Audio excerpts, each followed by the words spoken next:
Saat berdiam di Aceh, Putri Kamaliah lebih dikenal dengan sebutan Putro Pang oleh masyarakat Aceh saat itu. Konon, Putro Pang merasa rindu pada kampung halamannya, Pahang di Malaysia. Karena itulah, pada abad ke-16, Sang Sultan kemudian memugar bangunan yang menggambarkan bukit-bukit di Pahang.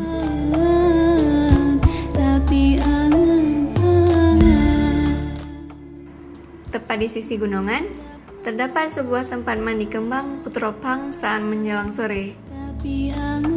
Banyak waktu yang dihabiskan oleh permaisuri raja tersebut di bangunan tanda cinta suaminya itu.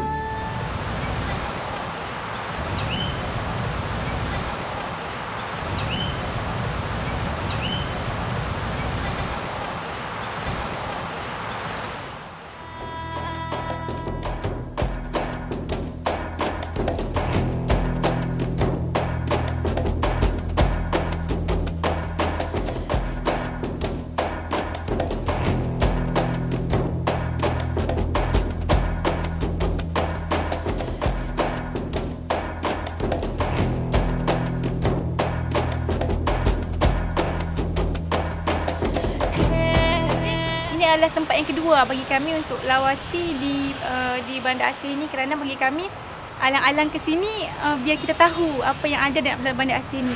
Dan Putro Pang ini antaranya adalah sesuatu yang sangat menarik bagi kami seperti yang saya katakan tadi, kerana dia melibatkan sejarah antara buah negara daripada dahulu dan diplomatik, dan masih kita boleh lihat betapa dulu sebenarnya Aceh dan Malaysia itu ada hubungan yang akrab, melibatkan sebuah sejarah dan pemerintahan.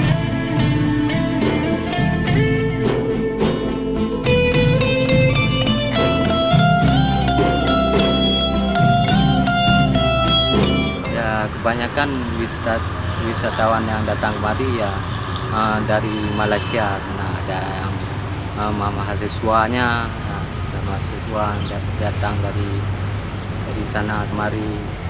Sebenarnya mungkin tahun ada peningkatannya.